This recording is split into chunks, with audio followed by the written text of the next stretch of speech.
Okay, we continue with chemical properties of alcohol. So untuk alcohol ni dia ada 3, which is combustion of alcohol, and then dehydration, and the last one is oxidation. Okay, so kita ikut yang pertama. Okay, yang pertama adalah combustion. So alcohol is flammable and then burns with non-smoky blue flame. Maksudnya dia ni tak ada soot, tak ada jelaga. Okay, dia hampir tak ada jelaga lah. And then complete combustion of alcohol produce carbon dioxide and water. Dan dia ni terbakar dengan blue flame, nyalaan dia warna biru. Okay, dan blue flame ni sebenarnya adalah clean fuel, bahan api yang bersih, and produce large amount of heat. Sebab dia terbakar dengan lengkap, tak ada no soot, so dia produce more heat. Okay, then compared to alkene dengan alkene, so alcohol is better fuel lah. For example, ethanol. Okay, ethanol with in oxygen. Okay, combustion in oxygen produce carbon dioxide and water. Ni macam biasalah, sama macam alkene dengan alkene, cuma bezanya alcohol ni burn with blue flame, non-smoky blue flame, no soot. Okay, and clean fuel. Okay, number 2, dehydration of alcohol. So kalau dekat alkene dulu kita belajar hydration of alkene. Okay, penambahan air. Hydration of alkene with 360 degrees Celsius, 60 atm, and then we have steam and phosphoric acid, concentrated phosphoric acid as catalyst. Okay, itu adalah hydration, tambah air kepada alkene. Yang ini adalah dehydration. Okay, maksudnya keluarkan air, remove molecule of water from alcohol. So dehydration of alcohol we produce alkene. Dia akan patah balik jadi alkene lah. Okay, dia akan jadi alkene semula. For example, ethanol. And then ethanol kalau kita panaskan, okay, kita buat proses pemanasan, ethanol dia akan jadi ethene and water. Dia akan remove molecule of water from ethanol. So ethanol jadi ethene and water. Okay, ini structure dia. Macam mana ethene tu terbentuk? Okay, so hydrogen dengan hydroxide from karbon yang bersebelahan. Okay, karbon yang bersebelahan dia akan keluar. So kat sini nanti dia akan dia akan membentuk, kat sini ada double bond semula, so dia akan jadi ethene. Okay, so ni kalau saya buang lah ni kan, ni kalau saya buang, maksudnya each carbon only bonded with 3 atom, so dia tak cukup ikatan. So yang ini dia akan buat double bond lah. Okay, so ini adalah dehydration. Okay, kat sini awak nampak ada porcelain chip. Okay, kita akan heat ethanol. Okay, and then ada porcelain chip act as catalyst.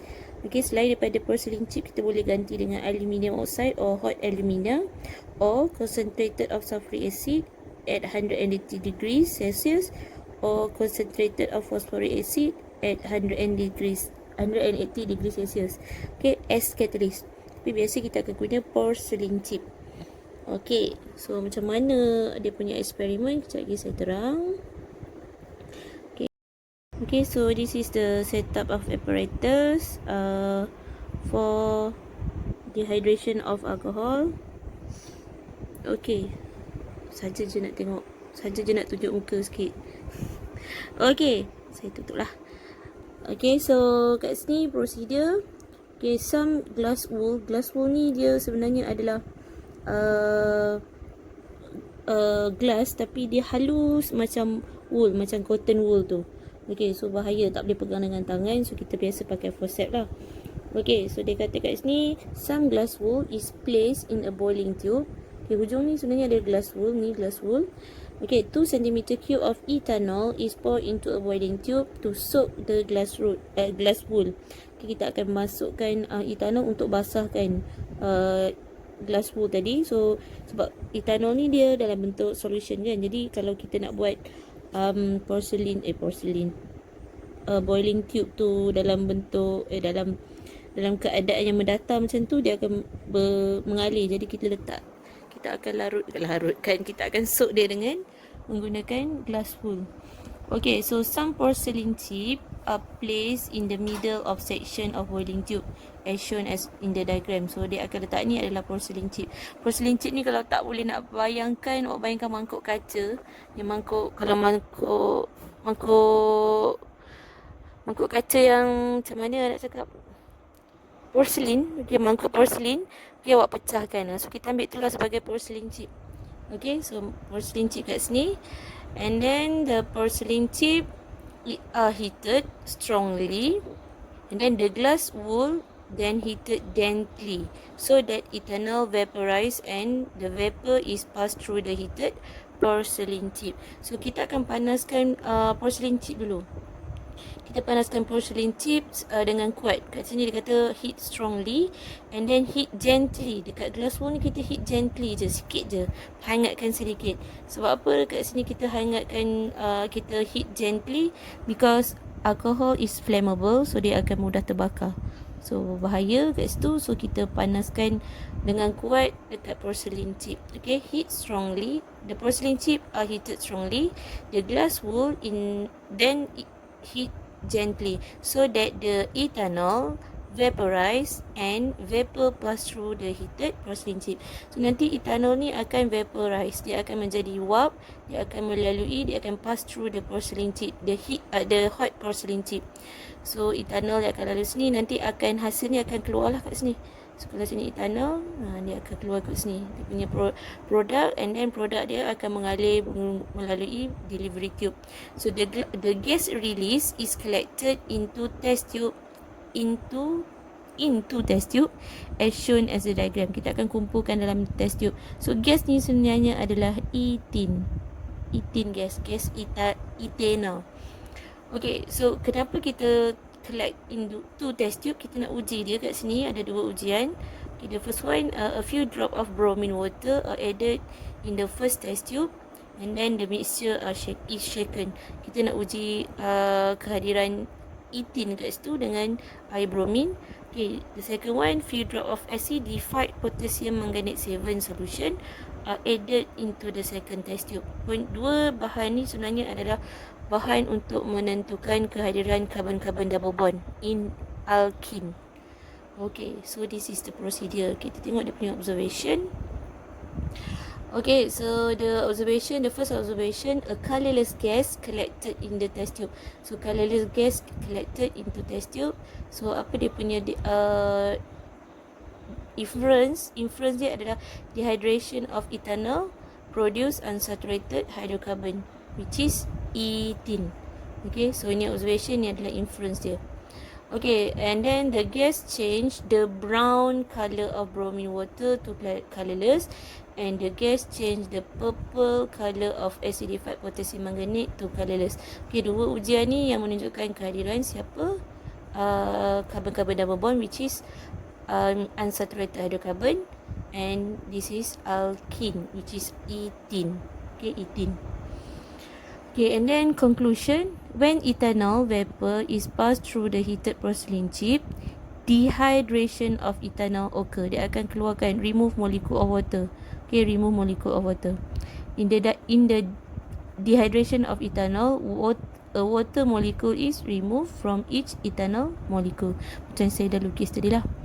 Okay, so ini example untuk balance chemical equation. So ni ethanol, kita heatkan kat sini, ada porcelain chip, okay, ataupun aluminium oxide or hot alumina or concentrated sulfuric acid at 180 degrees Celsius or phosphoric acid at 180 degrees Celsius. So dia akan jadi ethene and water.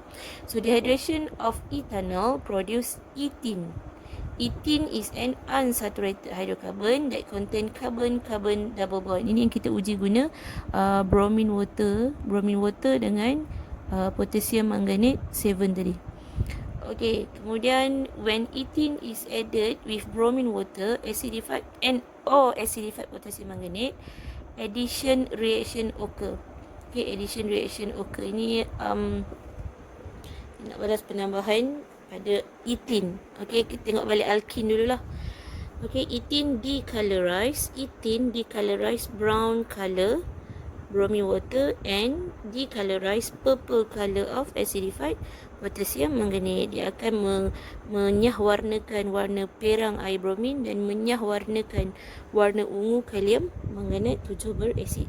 Okay, so this is the second chemical equation, chemical properties of alcohol.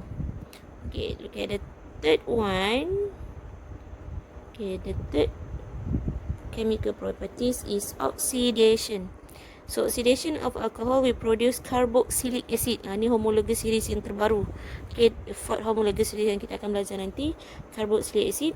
When oxidizing agent is added to alcohol, bila kita tambahkan agent pengoksidaan. So apa agent pengoksidaan? Oxidizing agent. First oxidizing agent is acidified potassium manganate solution or acidified potassium dichromate 6 solution. Jadi acidified potassium manganate 7 solution. Okay, dalam bentuk larutan solution. Okay, so bila kita tambahkan nanti oxidizing agent in the alcohol, okay, the color of oxidizing agent will change. Okay, for potassium manganate 7 from purple to colorless. For acidified potassium dichromate 6 from orange to green. Okay, so ingat oxidation of alcohol will produce carboxylic acid. Okay, the corresponding carboxylic acid. For example, ethanol will produce ethanoic acid. Propanol, propanoic, pentanoic acid.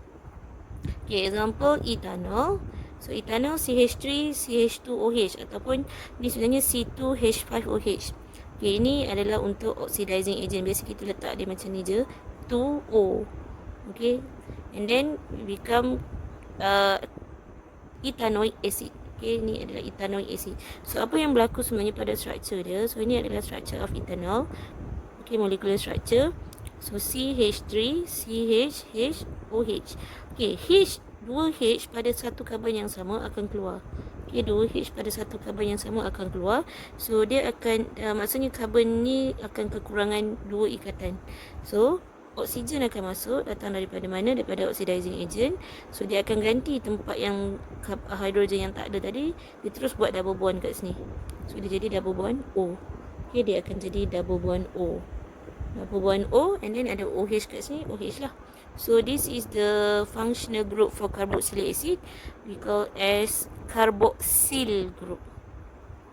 Carboxyl group. Okay, kumpulan karboksil. Okay, functional group for carboxylic acid. So nanti kita belajar lagi lah pasal carboxylic acid. Okay, so oxidizing agent is acidified potassium manganate 7 solution or acidified potassium dichromate 6 solution. Oxidation of alcohol produce carboxylic acid. Okay, kita tengok dia punya setup apparatus. Okey, yang tadi lupa nak cerita, gambar rajah ni sangat penting. Ini gambar rajah ni wajib tahu lukis. Saya tak ingat SPM tahun bila, maybe 2017 or 2016. Okey, ini keluar dekat essay. Okey, keluar dekat essay gambar rajah ni. Okey, apa yang wajib label? Pertama sekali dia akan cari ada tak air. Kalau tak ada air, label terus salah. Okey, yang kedua kat mana, kalau dia nak tahu function ke tak diagram ni, dia akan tengok dekat sini, stopper ni. Kalau tenggelam stopper ni salah. Tak payah tengok yang lain, dia tengok ni je bahagian ni. Okey. Bila dah ini betul baru dia check yang lain-lain lah. Okey, so pastikan semua label ni ada dan gambar rajah betul. Oh, ni tertinggal ni, dia ada clamp. Okey. So kita patah balik pada oxidation. So untuk oxidation of ethanol, saya bagi contoh ethanol. Procedure, about 2 cm³ of potassium manganate 7 solution is poured in the test tube, and then 10 drops of concentrated sulfuric acid. This is catalyst. Okay, ada catalyst dia. Added into the boiling tube. The solution is heated gently, hangatkan saja. And then when 1 cm³ of ethanol is added drop by drop into the test tube. So delivery tube is connected to the boiling tube as shown as in the diagram. The mixture is heated until boil.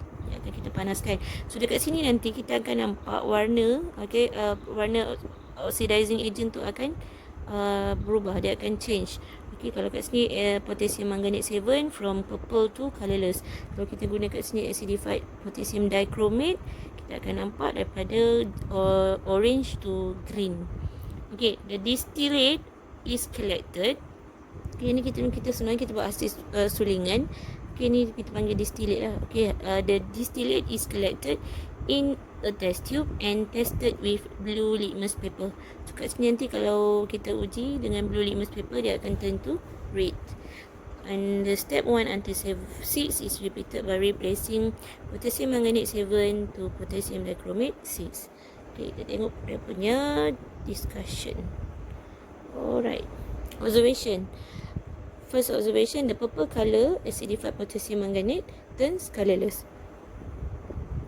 Okay, kalau kita guna acidified potassium dichromate, from orange to green. Orange ni sebenarnya adalah CR2O7 to negative.